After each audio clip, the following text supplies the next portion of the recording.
Deus. A carta aos Hebreus, ou a epístola aos Hebreus, como é chamada, é aparentemente um dos livros do Novo Testamento mais de difícil compreensão, se a gente pode dizer assim, em relação ao que nós vivemos hoje, que a gente chama de mundo moderno.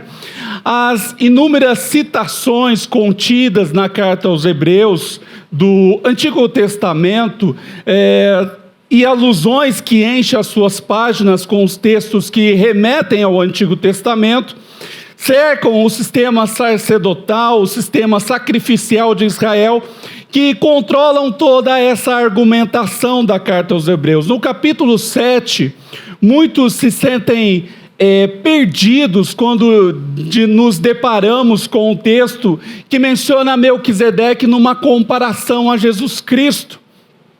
Mas ainda há um texto muito desconfortável para quem lê Hebreus, e uma advertência contida lá no capítulo 6, versículos 4 a 6. Vamos abrir capítulo 6, versículos 4 ao 6.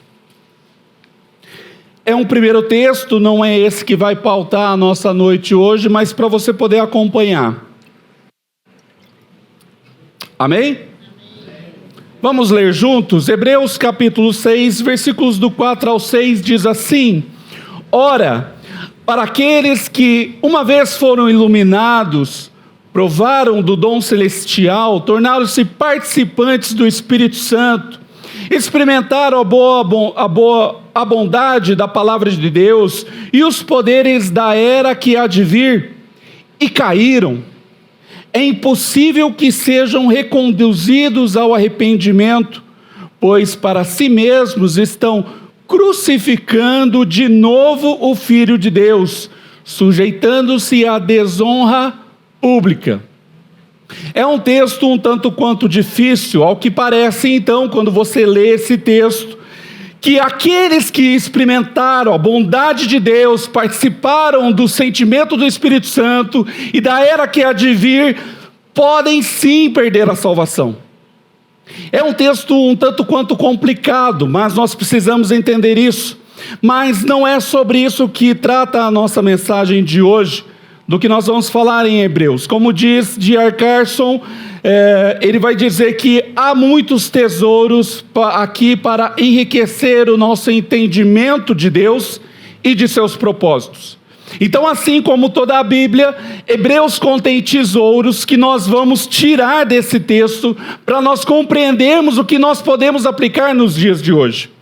Pelo fato de conter citações do Antigo Testamento, muitos estudiosos vão atribuir a autoria ao apóstolo Paulo, porque ele conhecia muito bem as Escrituras Sagradas. Mas quando você lê com atenção, a forma como o Hebreus foi escrita é diferente da forma como as cartas de Paulo realmente foram escritas. Mas tem dois escritores do século II, Clemente de Alexandria e Orígenes, confirmam que Paulo era amplamente conhecido como autor desta carta da parte oriental do Império Romano. Então, para aquela parte do Império Romano, eles entendiam que sim, era Paulo que havia escrito. Mas esses dois escritores também propuseram que Paulo foi, de alguma forma, responsável pela obra, mas que outra pessoa havia composto os textos. Na igreja ocidental, o escritor Tertuliano, também do segundo século, sugere que Barnabé como autor de Hebreus, e é uma solução atraente à parte dos eruditos até hoje. Martinho Lutero foi o primeiro a atribuir a Apolo como autor dessa teoria e também atribuiu alguns apoiadores para isso. Como o judeu alexandrino, Apolo tinha uma ótima formação acadêmica e era também eloquente nas Escrituras e atuava na mesma esfera missionária que Paulo. Você pega esse texto lá de Atos 18. Mas todas essas especulações acerca da autoria da carta aos Hebreus não diminui a importância da aceitação da sua autoria canônica. Dizer que foi Paulo, foi Apolo, ou foi qualquer outro que escreveu a carta, não diminui a importância da carta para nós. Em resumo, o livro de Hebreus indica que a autoria humana das Escrituras é de importância secundária, pois, como relata em Hebreus 3, versículos 7 e 8, a parte A diz assim: assim diz o Espírito Santo. Vou repetir: assim diz o Espírito Santo. Hoje, se vocês ouvirem a sua voz, não endureçam os seus corações. Vou repetir para quem não escutou. Hoje, se vocês não ouvirem a sua voz, não endureçam os seus corações.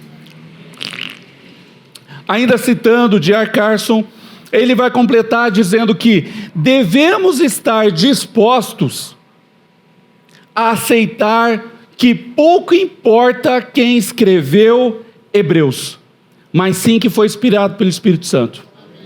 Amém?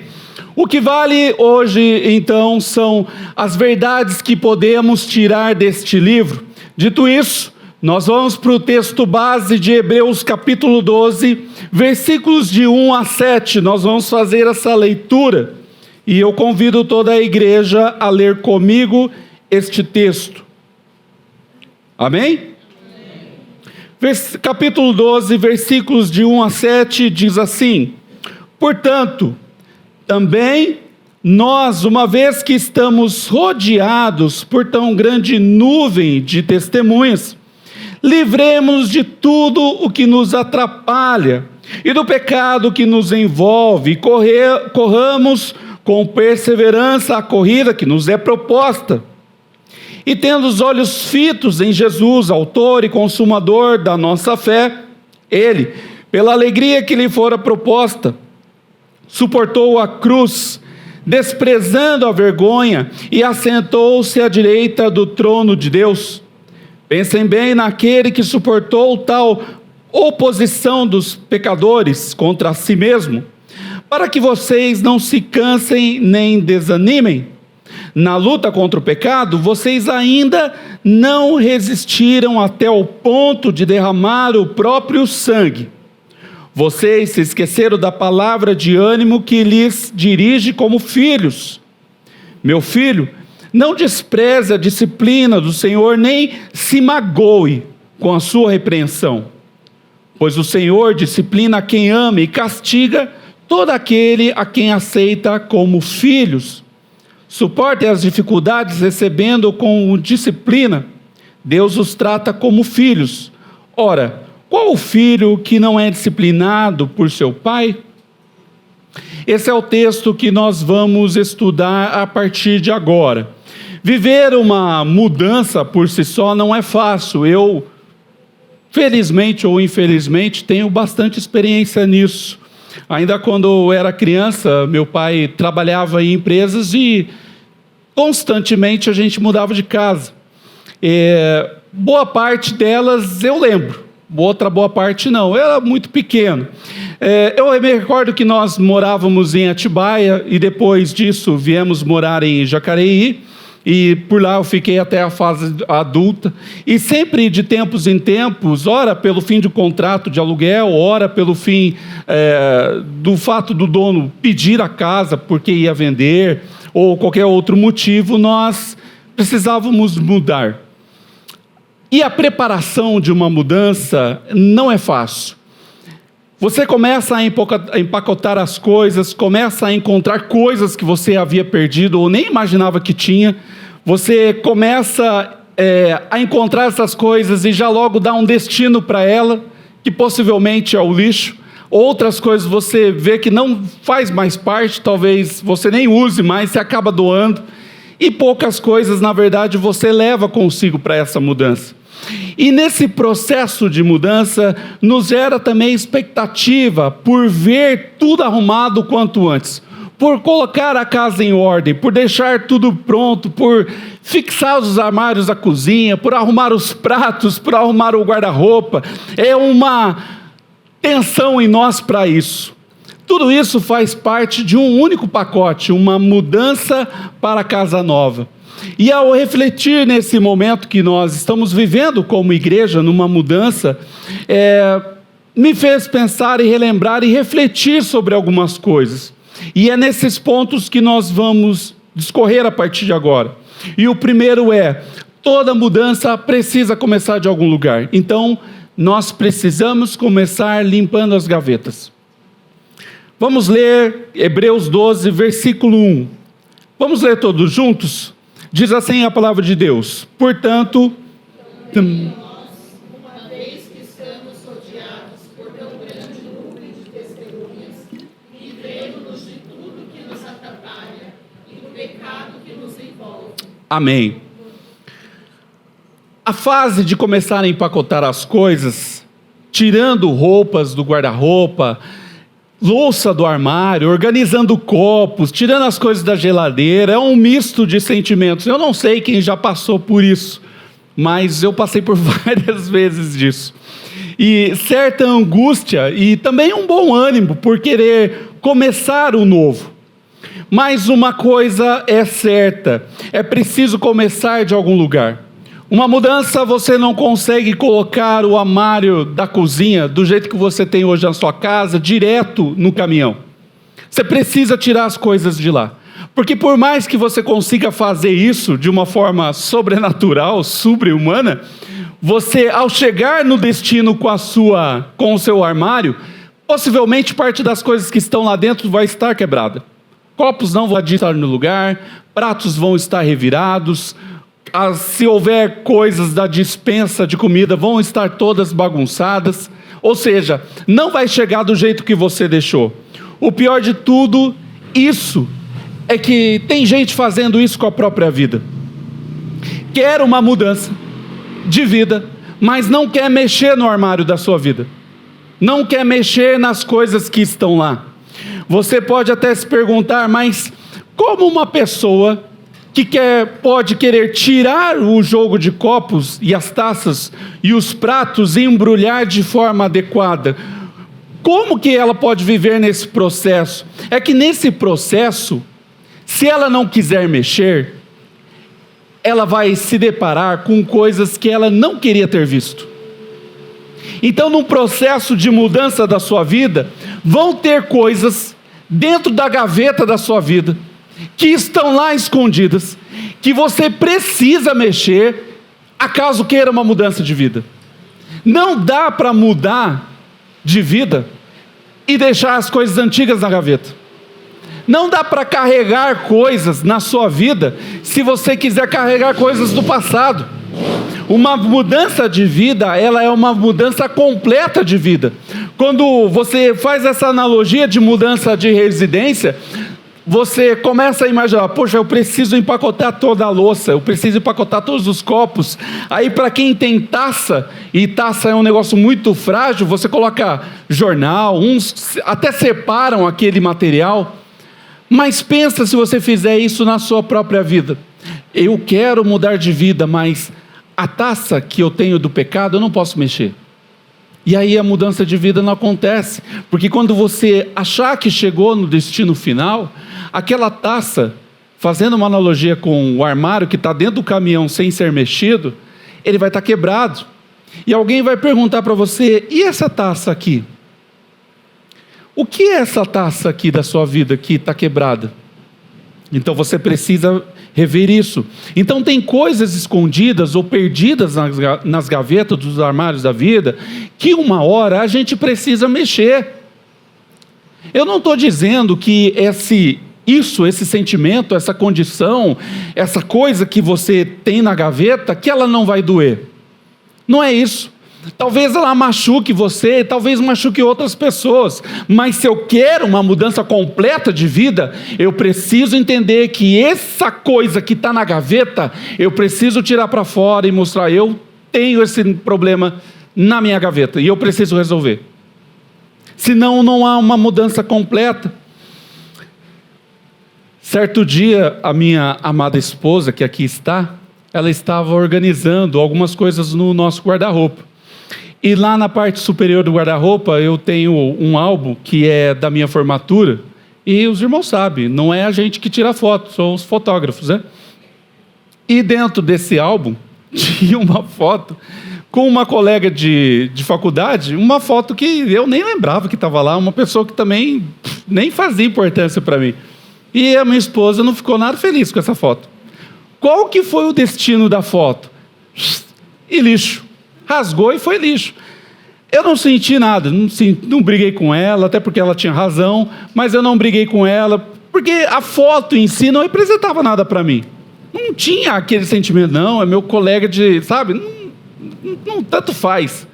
Mas o fato é que há uma necessidade de fazer uma limpeza completa em tudo.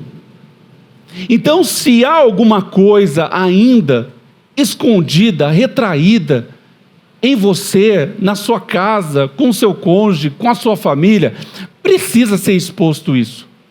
Porque, querido, uma ferida, ela não cura sozinha. Se você chegar no hospital com um corte, a primeira coisa que o médico vai fazer é limpar aquilo lá e isso vai arder. Isso vai arder, vai doer.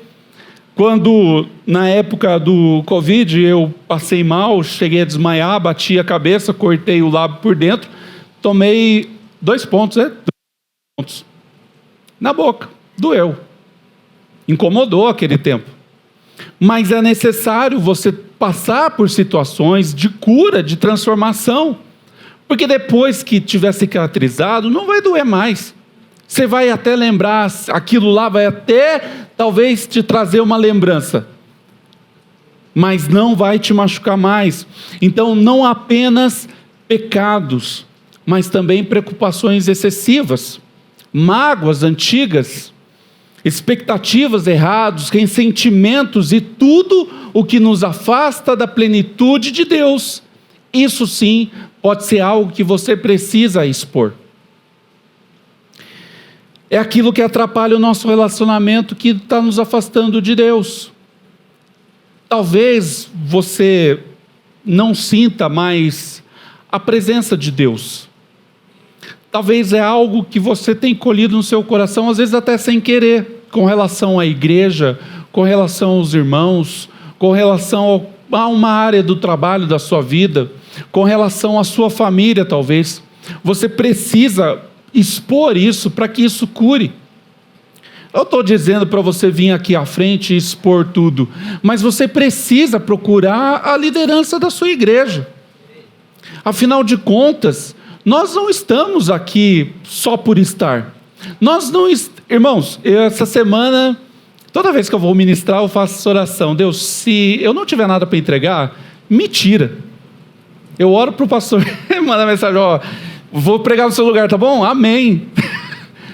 Mas quando Deus fala, não, é você mesmo, não tem outro. Então, nós não estamos aqui simplesmente por querer ter uma oportunidade de falar, por querer ter uma oportunidade de ministrar, por querer ter uma oportunidade de estar à frente de nada, não. Nós estamos aqui temendo a Deus e tentando trazer o maná diário, que nos alimenta primeiro, que, como o Domênico disse, nos machuca primeiro, nos confronta primeiro, para depois trazer algo para você.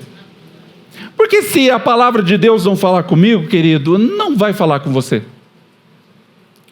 Nós não somos especialistas em palestra aqui, ninguém é, e muito menos coach.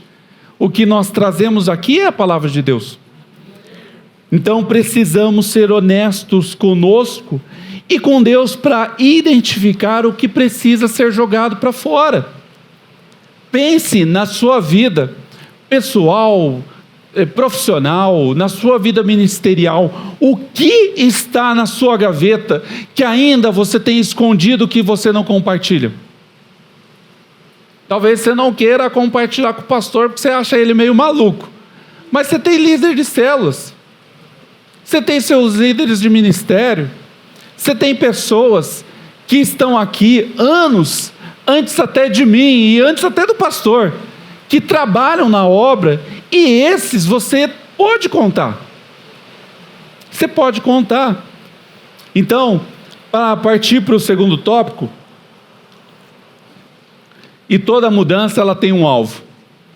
E nós vamos falar sobre o alvo da mudança. Vamos ler o versículo 2 do capítulo 12. Mas agora faz de conta que vocês estão com vontade de ler, tá? Vamos ler bem alto. Vamos lá. Hebreus 12, versículo 2 diz assim: tendo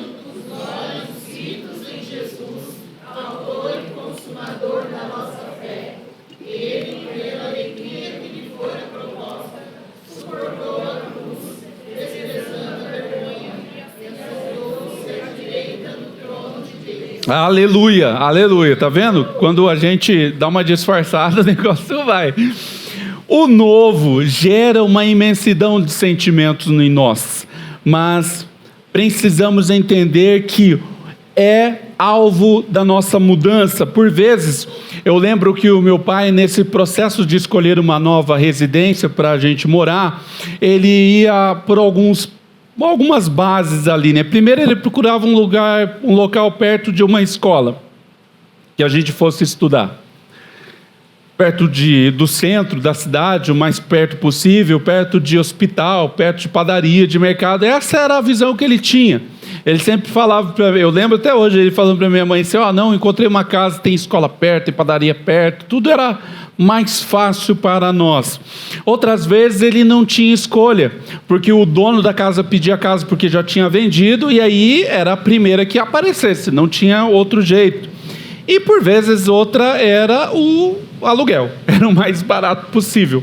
Então, uma das coisas certas é que o que importava, na verdade, não era o local, mas é quem estava lá, e era uma família que estava lá. Então, e aqui eu vou trazer uma frase que me tocou muito no domingo, no nosso último culto de domingo, o primeiro, não o último, domingo de manhã, que a irmã Camila disse assim no momento de intercessão dela: eu não quero uma igreja bonita, eu quero a presença de Jesus. E tem pessoas procurando a estética. Querido, deixa eu te falar, a sua vida esteticamente não importa para ninguém. A sua vida, a forma como você se veste, a forma como você fala, a forma como você anda, não interessa para ninguém, interessa é para Jesus. Interessa é quem faz parte da sua vida. A real, eu não sei se eu posso usar essa palavra, mas tem pessoas que estão um pouco lixando para o que você veste. Não importa se você está usando um tênis de marca ou um falsificado. Na minha época falava falsete, né? Não sei se pode ser assim ainda. Não importa, querido. Não se preocupe com uma vida estética, porque uma família perfeita, um trabalho perfeito, e por que não dizer uma igreja perfeita, você só vai encontrar em comercial de margarina. Você só vai encontrar numa novela que espero que você nunca mais tenha assistido. Mas você só vai encontrar nesses lugares. Não existe estética perfeita. O que importa é quem está lá dentro. É óbvio que quando a gente faz uma mudança, a gente tenta organizar tudo do melhor jeito. Mas quem mudou de casa sabe, é diferente. A primeira noite você se sente meio estranho, parece que você está dormindo na casa de outro alguém, né? Mas é a sua casa, você dorme diferente, você vai tomar banho também, o ambiente é meio diferente. Aqui nós estamos num ambiente que é temporário, mas é diferente. Mas esteticamente não importa, importa é quem está aqui, é a família da fé, é Jesus Cristo que está aqui. Não importa, nós daqui a pouco vamos para um lar melhor, mais confortável, com iluminação melhor, mas querido, se você não trouxer Jesus também para esse lugar, não vai adiantar nada, só vai ser um lugar bonito. E nós, como que eu trago essa presença de Jesus? Eu não preciso depender do outro. Eu faço o meu maná todo dia em casa. Eu preparo a minha janta espiritual todo dia em casa, para que quando eu chegue na igreja e algum irmão me peça, eu preciso de oração, eu já sei o que eu vou ministrar para ele, porque Deus já tem ministrado para mim.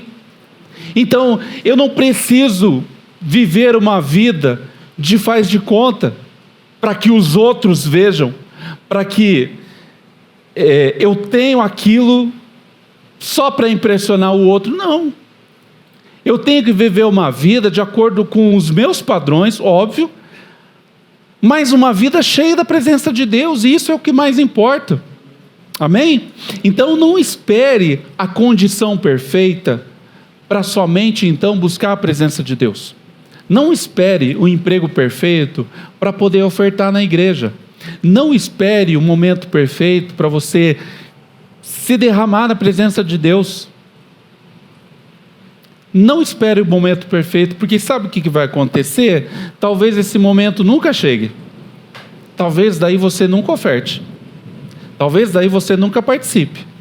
Nós vamos estudar essa semana, né, da célula, para quem vai para a célula terça-feira, mas presta atenção nos tópicos lá.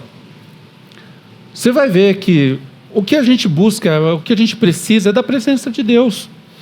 E terceiro, toda mudança tem uma nova vida, então precisamos manter as gavetas arrumadas.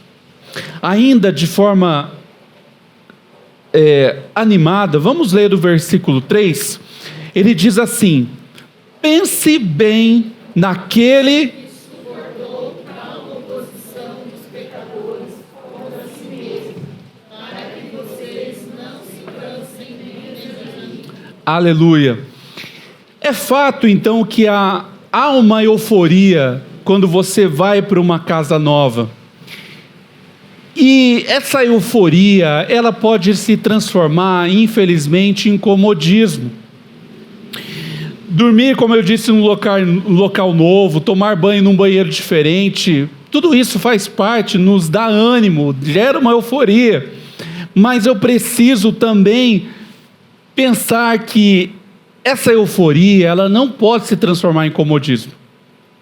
Isso gera um sentimento, então, que é causado pelo novo, essa euforia. Mas, se percebemos, podemos encontrar o comodismo quando nós vivemos isso. Por quê? Nós vivemos só da euforia e esquecemos de arrumar aquilo que é necessário. Ou arrumamos de qualquer jeito e daquele jeito fica. Sabe aquele fio desencapado, amarrado com a fita que não é certa? E vai ficando. Não é isso que é para nós. Quando nós mudamos, então, e passamos por essa euforia, isso pode ser um perigo, porque isso não transforma. E quando eu busco coisas novas, porque é assim, quando eu vou para algo novo, passo por um sentimento de algo novo, gera euforia, e automaticamente o meu cérebro entende que tudo que é novo vai gerar um sentimento legal em mim. Então ele busca isso e me condiciona a isso. Só que é um problema, porque daí quando eu vejo tudo arrumado, eu esqueço de visitar aqueles locais e saber se ainda está arrumado. É preciso então olhar constantemente as gavetas das nossas vidas, e com o objetivo de encontrar algum peso que precisa sair de lá. Porque nós abrimos a gaveta no primeiro tópico e encontramos coisas que não nos pertencem. Só que constantemente você tem que revisitar esse lugar, para ver se há algo lá que precisa ser retirado. Porque Satanás, ele é astuto, ele vai colocar sentimentos em você que vão lhe causar medo, que vão lhe causar inveja, que vão lhe causar sentimento de culpa. E ele vai minando isso no seu coração até o ponto de você começar a criticar as coisas de Deus, começar a apontar falhas nas coisas de Deus que são feitas por nós humanos, que somos errôneos. Nós vamos errar em algo que nós falamos, nós vamos errar em algo que nós fazemos, e nós vamos errar às vezes, como o pastor falou, até com você. Mas saiba que nós vamos errar tentando acertar. Nós vamos errar buscando o direcionamento de Deus. Mas às vezes a gente vai errar, e o grande perigo disso, então, é esquecer que há esses lugares que a gente precisa revisitar de vez em quando. Não para fazer um vale a pena ver de novo. Não, não é isso. Mas é para saber se naquela gaveta do meu coração existe algo que ainda está atrapalhando. Então nós precisamos saber o peso sempre tentará voltar. O peso do pecado, o peso da culpa, o peso do sentimento ruim, sempre ele vai tentar voltar para esse lugar, mas nós precisamos combater, e a limpeza, ela não é um evento único. Se nós limparmos esse lugar daqui até o final do ano, ele vai continuar limpo? Mesmo a gente não estando aqui? Não. Abandone uma casa fechada por anos. Quando você volta lá, está limpa? Não. Tem poeira, tem teia de aranha, tem bichos peçonhentos, tem de tudo lá. E é assim que a gente precisa, porque a limpeza do nosso coração, ela não pode ser um evento. Você veio aqui, você se derramou na presença de Deus, como o pastor falou, você clamou e Ele ouviu, amém? Então você precisa constantemente revisitar esse lugar, para ver se lá não tem algo que está pesando no seu coração, e está impedindo a ação do Espírito Santo na sua vida. Então eu quero concluir aqui, quando nós temos os olhos fixos em Jesus, não teremos aversão à mudança. A mudança, ela não vai ser um sentimento ruim, não vai ser aquilo que nos causa medo. Quando eu olho para Jesus, eu posso até ver a mudança na frente, eu posso passar por ela, mas eu sei que do outro lado tem um Jesus me esperando. Tem um Jesus me esperando. Então, as mudanças, elas vão causar sim desconforto em nós. Elas nos darão trabalho. É um trabalho mudar, mas os seus olhos, os meus olhos, se estiverem focados em Jesus, elas nos proporcionam algo tremendamente incrível nas nossas vidas, que eu encaro de peito aberto, e porque eu sei que Ele não me causa dano. Vamos ler o versículo 7 desse capítulo, para finalizar isso. Versículo 7, ele diz assim: suportem. Faz de conta que vocês estão com vontade, tá? Vamos lá. Suportem as dificuldades, recebendo-as como disciplina. Deus os trata como filhos. Ora, qual o filho que não é disciplinado por seu pai? Amém. Como está então o armário da sua vida? Há coisas que você precisa mexer lá? Pode até haver coisas quebradas lá, que quando você colocar a mão como um caco de vidro que está quebrado dentro de um lugar que você não vê, você põe a mão e se machuca. Pode até haver isso e pode causar essa dor em você, mas não é para vergonha, não é para lhe causar dano. Podem haver coisas inúteis que não fazem mais sentido para a sua vida, que é essa vida que você leva com Jesus. Então pode haver coisas lá no fundo que estão distraindo outras vidas, porque eu estou me preocupando com coisas desse mundo, e enquanto outras pessoas estão tentando buscar Jesus. E aí eu passo a ser instrumento, não de Deus para essas vidas. Não de Deus para essas vidas. Mas Jesus está aqui hoje para lhe dizer que tudo não é para lhe causar dano. É porque Ele te ama. Existe uma música de John Macmillan, que na tradução literal do português é Como Ele Me Ama, e um trecho da música diz assim: quando de repente eu desconheço essas aflições eclipsadas pela glória, eu percebo o quão lindo você é, e o meu coração queima violentamente dentro do meu peito. Eu não tenho tempo para manter esses pesares na minha vida, quando eu penso sobre o modo como Ele me ama. E Ele te ama, e apesar da agonia que eu tenho no meu coração, eu sei que ainda tenho um Deus que me ama. Então não importa a agonia, não importa as dificuldades, não importa se você não vê ainda a luz do fim do túnel, mas continue caminhando, porque Deus te ama. Então hoje é noite de revisitar as gavetas e retirar tudo que não lhe serve, para apresentar para Jesus e falar: Jesus, eu não consigo me livrar disso, eu preciso da tua ajuda, me ajuda a me curar, me ajuda a me transformar, porque somente Ele pode fazer isso. Somente Ele pode perdoar e conceder a vida eterna. Amém? Vamos ficar de pé. Querido amado Deus, nós te agradecemos por essa noite maravilhosa. Que a tua palavra, Senhor, continue falando aos nossos corações, que possamos ser transformados, confrontados